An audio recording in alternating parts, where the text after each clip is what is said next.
हमें तो ख्वाब है, रुके न जो, झुके न जो, रुके न जो, झुके न जो, रुके न जो। मालिको मालिको मजदूर के, नौकरों हुजूर के, फर्क को मिटाएंगे, समानता को लाएंगे बात। गांधी के, जाति के, धर्म के। आप पंजाब में जाते तो कांग्रेस को गाली देते हैं, लेकिन दिल्ली में आके भाई भाई कर लेते हैं। ईमानदारी पे कोई समझौता नहीं है।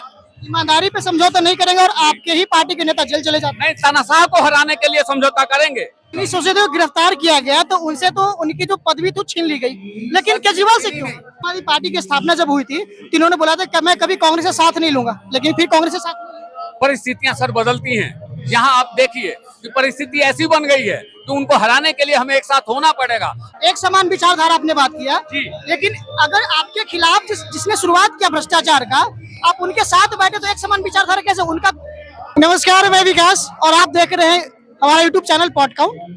अभी मैं जंतर मंतर पे हूँ और जंतर मंतर पे जब मैं आया तो देखा कि केजरीवाल के समर्थन में कई लोग यहाँ पे आए हुए हैं। तो यही के जनता से पूछते हो क्यों इनके समर्थन में और क्या इनका विचार है। आपका नाम? रामायण। मान जी, आप क्यों यहाँ पे आए? मैं अरविंद केजरीवाल के समर्थन में आया हूँ, इस उपवास में शामिल होने आया हूँ क्योंकि वो ईमानदार है, कट्टर ईमानदार। That is why I am here. अभी उपवास पे है जी, अभी उपवास पे है जी।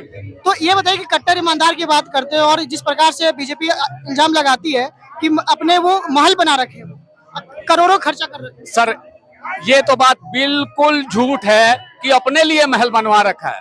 जो भी सीएम होगा उसके लिए है। अगर वो पहले से कोठी बनी हुई है सर, सीएम की कोठी बनी हुई है, लेकिन पहले से ही बनी हुई है ना, रेनोवेशन करवाया है, ना कि इन्होंने सो कॉल्ड शीश महल नाम दे दिया। नहीं सर, ऐसा कुछ भी नहीं होता, ऐसा कुछ भी नहीं होता। उनका अपना नहीं है, वो जो भी सीएम होगा उसका होगा ना सर। लेकिन उनका कहना है कि इतना करोड़ खर्च करने की क्या जरूरत है, उससे कम में भी किया जा सकता है। मैं ये कहता हूँ कि मोदी जी को इतने सारे कपड़े पहनने की क्या जरूरत है, इतने सारे महंगी चीजें पहनने की क्या जरूरत है। वो 7 रेस कोर्स में क्यों रहते हैं? वो एक बंगले में रहे। उनका भी तो एक सरकारी आवास है जी, सरकारी आवास तो प्रधानमंत्री का भी तो है। लेकिन कहना है कि रेनोवेशन में इतना खर्च करने की क्या जरूरत है जब कोविड के समय था। बिल्कुल नहीं, ऐसा कुछ भी नहीं है। ये तो प्रोपेगेंडा है, कुछ भी कह सकते हैं। ये तिल को ताड़ बना देते हैं। ये तिल को ताड़ बनाना इनको आता है, बाकी कुछ नहीं आता। पढ़े लिखे ये नहीं है, काम की बात इनको आती नहीं है। इनको ये नहीं पता है कि देश की उन्नति और तरक्की स्कूल के और कॉलेज के रास्ते से होकर गुजरती है। इन्होंने कितने स्कूल खोले, एक स्कूल में अपनी फोटो खिंचवाने के लिए इन्होंने टेंट लगवाया, नकली टीचर बुलवाए, नकली स्टूडेंट बुलवाए, उनके पीछे बैठ के। कितनी शर्मनाक बात है कि जहां आपने 30 साल तक राज किया वहां पे आपने एक स्कूल नहीं बनवाया, एक कॉलेज नहीं बनवाया कि सिसोदिया की तरह बैठ के मजे से एक चमचमाता हुआ स्कूल के अंदर अपनी फोटो खिंचवाएं और दुनिया को दिखाएं। है दम?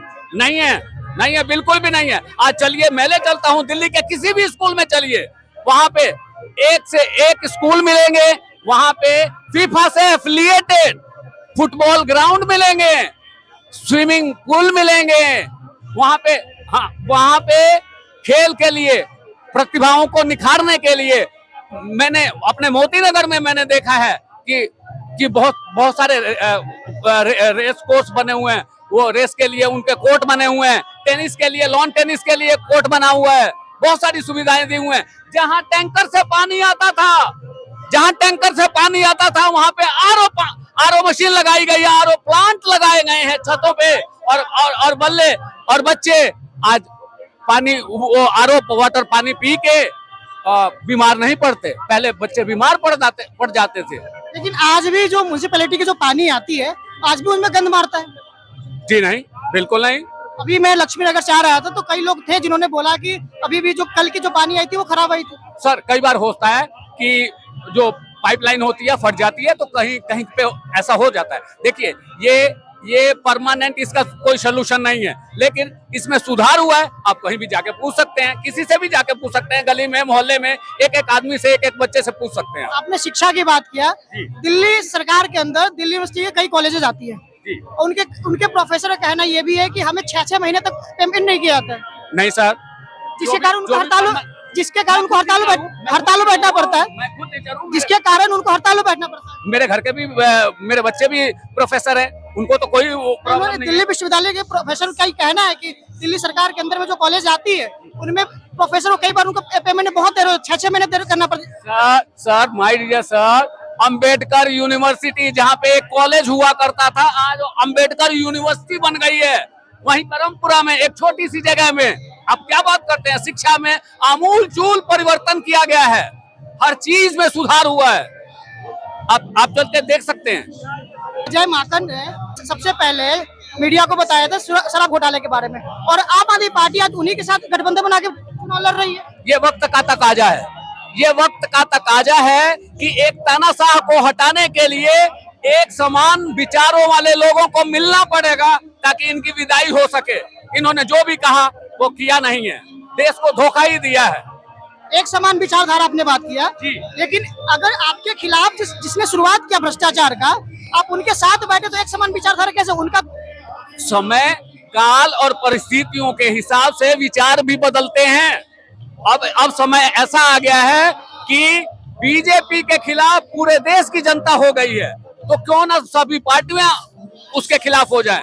इसलिए सबने अपना अपना कुछ ना कुछ छोड़ा है, तब जाके एक मंच पे आए हैं। ममता बनर्जी ने छोड़ पाए, ममता भी आई थी, डेरेक ओब्रायन आए थे, फिर क्यों छोड़ दिया? नहीं छोड़ा सर। डेरेक ओब्रायन को अभी रामलीला मैदान में उन्होंने अपने 2 प्रतिनिधि भेजे थे, वहाँ वो प्रचार में लगी हुई हैं। उन्होंने तो महागठबंधन से रिश्ता तोड़ दिया। नो नेवर, मैं बता तो रहा हूँ, रामलीला मैदान में एक लेडी आई थी और एक डेरेक ओब्रायन, उनके जो MP हैं वो भी आए थे सर। ममता बनर्जी फिर अपना कैंडिडेट क्यों खड़ा करे महागठबंधन के खिलाफ? महागठबंधन के खिलाफ नहीं, वो भी हैं। बंगाल में उन्होंने खड़ा कर रखा है कांग्रेस के खिलाफ। वहाँ पे कॉम्बिनेशन नहीं बना होगा, इट मे बी पॉसिबल। ये कैसे कॉम्बिनेशन है कि एक राज्य में आपको कॉम्बिनेशन बना और दूसरे राज्य में उनके खिलाफ? देखिए, गठबंधन एक का तो है नहीं, और जब 10 बर्तन एक जगह होंगे तो थोड़ा बहुत खनकेंगे ही। नहीं खनकेंगे तो फिर जनता में भ्रांतियां फैलेगी ना।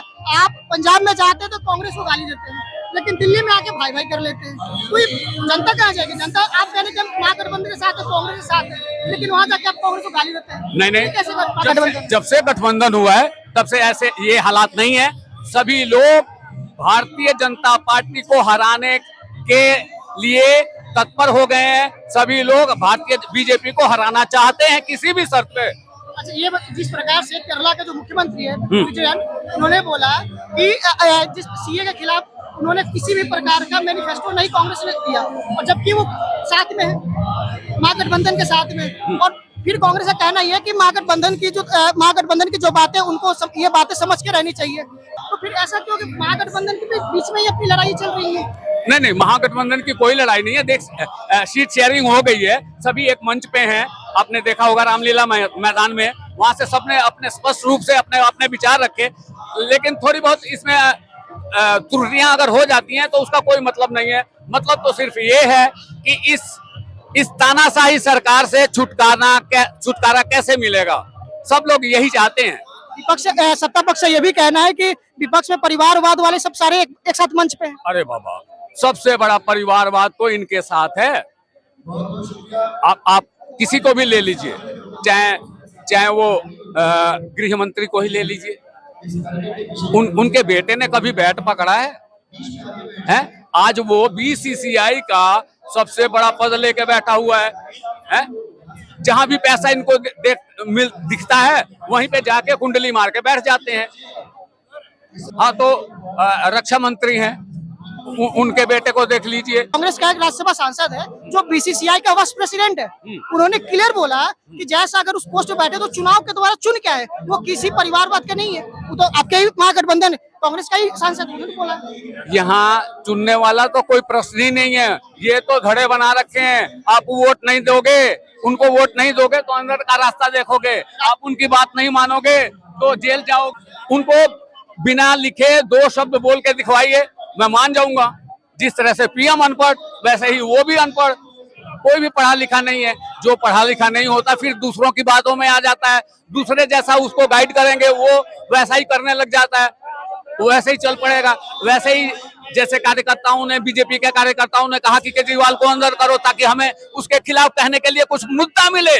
दिल्ली में कोई मुद्दा नहीं था, कोई कट्टर ईमानदार है, ईमानदारी के खिलाफ वो लड़ नहीं सकते थे। तो फिर इन्होंने उनको अंदर भेजा। अब एक भ्रांति फैलाई जा रही है कि वो ईमानदार नहीं है, उन्होंने घोटाला किया। कोई घोटाला नहीं हुआ। घोटाला करने वाली सरकार कभी बिजली, पानी, शिक्षा, चिकित्सा, महिला सुरक्षा, बुजुर्गों की तीर्थयात्रा फ्री, ये काम करती है। आप कह रहे हैं कि बीजेपी के अगेंस्ट में केजरीवाल ने बोले इसलिए उनको जेल भेज दिया गया। ममता बनर्जी तो शुरू से बोलते आई है, अभी तो ममता बनर्जी जेल नहीं गई अभी तक। भेजेंगे उनके लीडर्स को भेजेंगे। उनके लीडर्स देखिए, वहां से वो साटा घोटाला जो हुआ, वो उन्होंने आके इनको ज्वाइन कर लिया, सब घोटाला दूर हो गया। लेकिन ममता बनर्जी को तो अब तक जेल नहीं भेजा गया। उनके विपक्ष में तो हमेशा बोलते रही ममता बनर्जी। इनके विपक्ष में उतना मुखर होके नहीं बोलती जितना कि अरविंद केजरीवाल बोलते हैं। इतना मुखर होके बोलते हैं? नहीं, ममता बनर्जी उतना मुखर होके इनका खिलाफत नहीं करती जितना कि अरविंद केजरीवाल करते हैं। अरविंद केजरीवाल एकमात्र ऐसे नेता हैं जिनसे ये डरते हैं, ममता बनर्जी से नहीं। क्या लगता है कि केजरीवाल को जेल जाने से यहाँ के लोगों पर कोई इफेक्ट पड़ेगा? बिल्कुल पड़ेगा। वो सारे जो काम इन्होंने तानाशाही का किया है, एक एक वोट अरविंद केजरीवाल के लिए उठ खड़ा हुआ है। एक एक यहाँ की जनता, दिल्ली की जनता एकदम अरविंद केजरीवाल के साथ है। तो आप लोग बोलते कोर्ट सही है, तो 2 साल से आपके मंत्री जेल में है, तो अब तक क्यों नहीं बाहर जमानत पे निकले? सर, उनके खिलाफ कोई दोष भी तो हो। दोष नहीं तो 2 साल तक जेल में कैसे रह सकते तो हो। अगर दोष नहीं है तो सुप्रीम कोर्ट को भी तो चीजें दिख रही है कि दोष नहीं है, तो उन्हें जमानत दे देनी चाहिए। लेकिन अब तक जमानत क्यों नहीं दिया? जमानत क्योंकि ऊपर से ऑर्डर है, हर चीज बिका हुआ है सर। सुप्रीम कोर्ट भी का हुआ है। बिल्कुल सर। तो ये संजय सिंह की जमानत अच्छा, देने के बाद सही हो जाता है? बताता हूँ, मैं प्रूफ करता हूँ। सुप्रीम कोर्ट ने कहा, सीजेआई ने कहा कि भर्ती का और तबादले का सारा अरविंद केजरीवाल के हाथ में होगा। उन्होंने माना, क्या चीज? ऑर्डिनेंस ले आए। दिल्ली में भर्ती के लिए और ट्रांसफर के लिए सारा कुछ जिम्मेदार जो होंगे सीएम होंगे। लेकिन वो माने तो वो कोर्ट के फैसले को नहीं माने, ऑर्डिनेंस ले आए, तो इसका मतलब कोर्ट उनके हाथ में है ना। इतिहास में कांग्रेस ने भी तो ऐसा किया। कांग्रेस ने किया है, फिर आप भी उसके साथ बैठे। हमें उससे लेना देना नहीं है। हमें मतलब है बीजेपी को हराना, किसी भी तरह से बीजेपी को हराना है, चाहे जिसके साथ बैठना पड़े। जी नहीं। ये सेम काम तो कांग्रेस ने भी इतिहास में किया है। नहीं, राजीव गांधी की सरकार। हाँ, उन्होंने किया है तो उसका भोग रहे हैं। उन्होंने किया, लेकिन हमने तो नहीं किया। अरविंद केजरीवाल ने तो नहीं किया। वो तो ईमानदार है, हम कट्टर ईमानदार हैं, हम अपनी बात जानते हैं। आम आदमी पार्टी की स्थापना जब हुई थी तो इन्होंने बोला था कि मैं कभी कांग्रेस से साथ नहीं लूंगा, लेकिन फिर कांग्रेस से साथ। परिस्थितियां सर बदलती हैं। यहाँ आप देखिए कि परिस्थिति ऐसी बन गई है कि उनको हराने के लिए हमें एक साथ होना पड़ेगा। हमें अब कुछ छोड़ना पड़ेगा, कुछ लेना पड़ेगा। तब आप घोटालेबाजों के साथ बैठ जाएंगे फिर? नहीं, बिल्कुल नहीं। कांग्रेस के नाम पे कई घोटाले। जी नहीं, हमारे और उनके बीच में एक लाइन है, उस लाइन को हम क्रॉस नहीं कर सकते। जहाँ तक ईमानदारी की बात आएगी, ईमानदारी पे कोई समझौता नहीं है। ईमानदारी पे समझौता नहीं करेंगे और आपके ही पार्टी के नेता जेल चले जाते हैं। नहीं, तानाशाह को हराने के लिए समझौता करेंगे, लेकिन ईमानदारी पे नहीं। हम कट्टर ईमानदार हैं और ईमानदारी से काम करते रहेंगे। लेकिन एक तानाशाही रवैये को हटाने के लिए, उसके लिए हम रसातल तक जाएंगे, पाताल लोक तक जाएंगे, क्योंकि वो तानाशाह है और तानाशाह को हम देखना पसंद नहीं कर सकते। यहाँ पे डेमोक्रेसी है, डेमोक्रेसी है। यहाँ जनता के द्वारा सरकारें चुनी जाती है, जनता के लिए होती हैं, लेकिन ये जनता के लिए नहीं है। जनता के द्वारा चुने हुए तो हैं, लेकिन जनता के लिए नहीं है। इन्होंने जनता के लिए कोई काम नहीं किया, गरीब जनता के लिए कोई काम नहीं किया। इन्होंने अडानी अंबानी के लिए काम किया है। इन्होंने जो भी काम किए हैं वो बड़े लोगों के लिए काम किए हैं। वो 20 घराने, वो 20% लोग जो देश के सारे संसाधनों का यूज करते हैं, और गरीब जनता बेचारी सड़क पे हमारे जैसे प्रदर्शन करती हुई रह जाती है। हम उपवास करते हैं, प्रदर्शन करते हैं, और अमीर लोग जैसे अडानी अंबानी ये लोग मजे करते हैं। ये सरकार अडानी अंबानी की है, ये मोदी की सरकार नहीं है। इनकी अपनी कोई काबिलियत नहीं है, ये पढ़े लिखे नहीं है, जहां बोलना होता है वहां चुप हो जाते हैं, हंस के टाल देते हैं। वहां बोलना चाहिए। अरविंद केजरीवाल के सामने 1 मिनट बैठ के और बात करके दिखा दे, मैं मान जाऊंगा। क्या नाम है मैम आपका? अनीता पांडे। सामूहिक उपवास रैली, क्या लगता है इससे जनता पर कोई प्रभाव पड़ेगा? देखिए, जनता पर प्रभाव तो पड़ रहा है। अभी जैसे अरविंद जी जेल गए हैं और उन्हें ये देख रहे हैं आम आदमी पार्टी की तरफ से कि सच्चे ईमानदारी से जो हम लोग को अपना अधिकार है, विरोध प्रदर्शन करना, हमें अनशन करना, हमें अपनी बात रखना, उस तरह की जनता तो देख रही है। लेकिन भ्रष्टाचार के खिलाफ अपनी पार्टी की शुरुआत किए थे और इनके पार्टी के लोग ही भ्रष्टाचार में लिप्त होते जा रहे हैं। नहीं भैया, आप ये देखिए, हम लोग भ्रष्टाचार कहाँ किए हैं? भ्रष्टाचार कौन बोल रहा है? ये कौन बोल रहा है? एक व्यक्ति, चाहे प्रधानमंत्री हो, चाहे मुख्यमंत्री, कोई भी हो, वो क्या बोल रहे हैं? हमारा कानून तो नहीं बोल रहा है ना। कानून तो नहीं कह रहा ना कि अरविंद केजरीवाल जी भ्रष्टाचार है या उनकी पार्टी में। सबूत के तौर पर बात होती है। अगर सबूत के तौर पे बात होती है तो 2 साल से आपके मंत्री को जेल में रखा गया है, तो क्यों जमानत नहीं मिला अब तक 2 साल से? हाँ, जमानत आप ईडी को देख रहे, कोर्ट में सबूत पेश कर पा रहे? हर बार पूछा जाता है, वो हर बार ये कहते हैं अभी 15 दिन 1 महीने के बाद हम आपको सबूत अगर मिल जाता तो आप दो ना। इतना लंबा जो आप चला रहे हो, क्यों?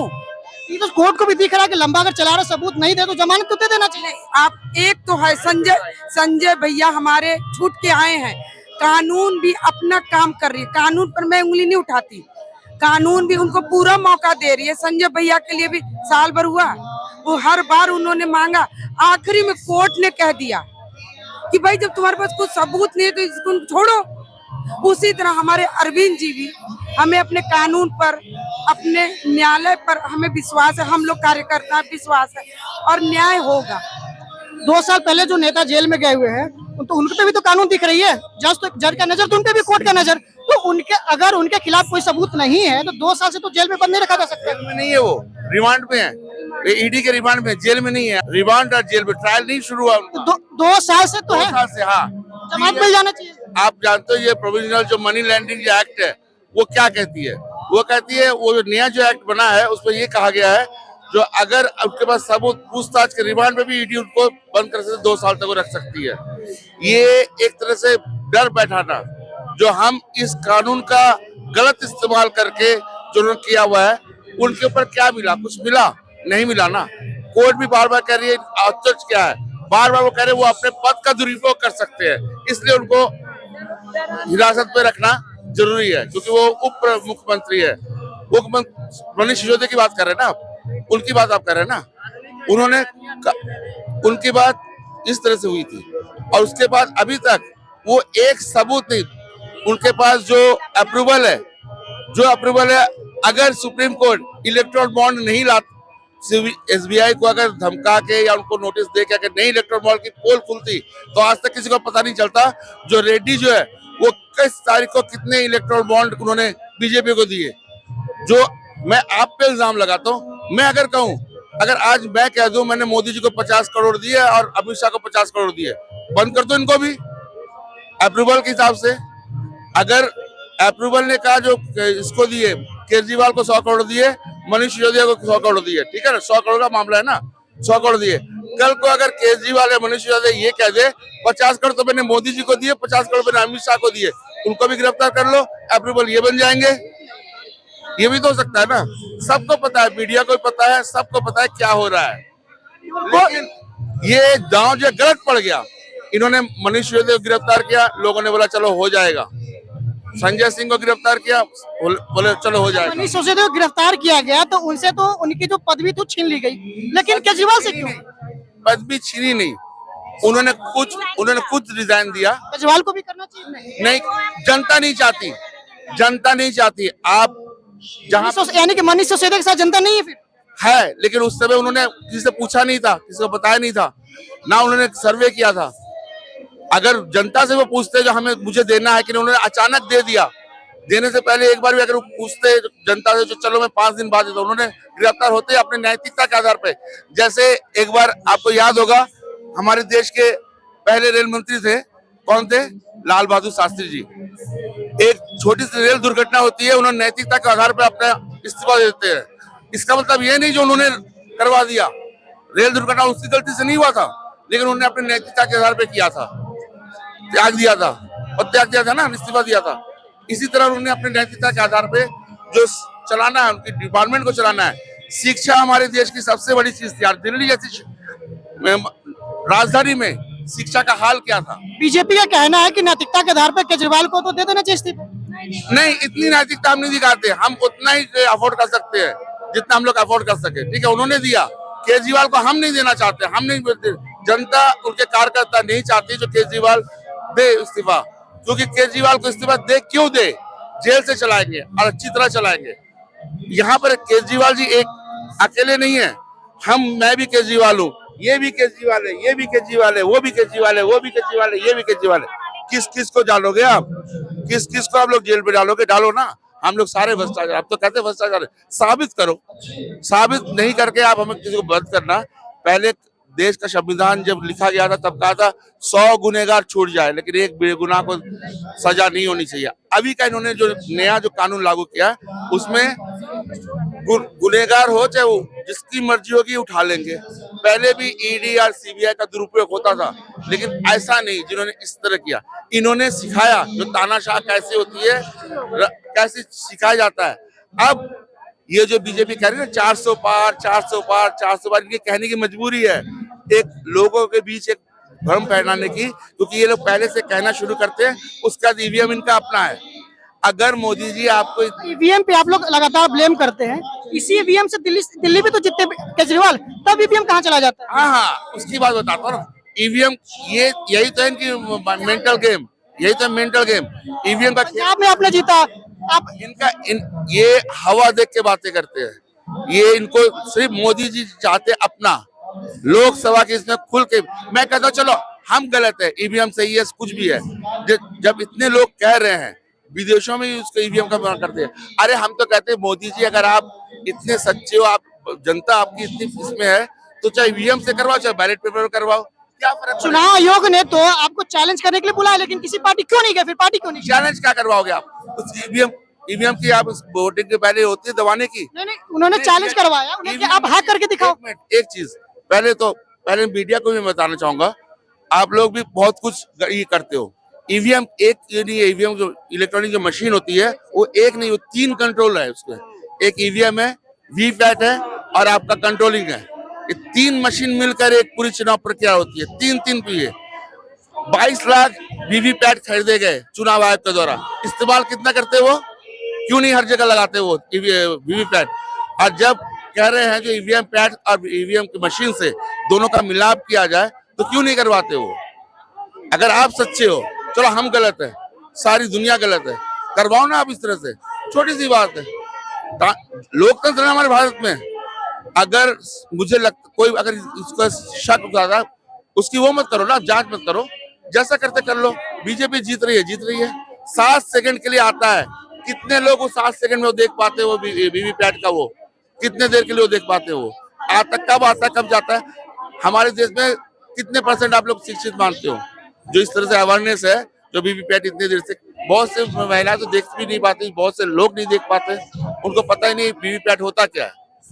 ये कौन सा जागरूकता है? लेकिन वीवीपैट की बात किया आपने, अभी कर्नाटक में तो कांग्रेस की सरकार बन की, जबकि वहाँ बीजेपी की सरकार थी पहले, तो वहाँ भी तो ईवीएम का यूज किया गया। मैंने वही बात बोल रहा हूँ, अगर बीजेपी अपने अंदर ईवीएम हैक करता है तो वो तो फिर बीजेपी की सरकार। ये हर जगह गेम नहीं खेलते हैं, इनकी गेम होती है लोकसभा में, क्योंकि वो जानते हैं लोकसभा में इनकी मजबूरी भी है। क्योंकि अगर ये लोकसभा में हार गए ना, ये बीजेपी अगर हारते ही पता नहीं कौन कौन जेल जाएगा। दूसरी सरकार आते ही सबसे पहले तो आपका वो पीएम केयर फंड का ही खुलेगा, इलेक्ट्रॉन बॉन्ड का खुलेगा। मोदी जी से लेके अमित शाह से लेके बीजेपी के कई नेता अंदर जाएंगे, ब्रिजभूषण सिंह जाएंगे अंदर, और हमारे जो कांग्रेस से जो गए हुए हैं, जो मतलब तथाकथित परेशान होके, जिनके ऊपर पहले इतने सारे जैसे अशोक चौहान वगैरह है, सारे जाएंगे अंदर। इनको डर सबसे अच्छा। धन्यवाद।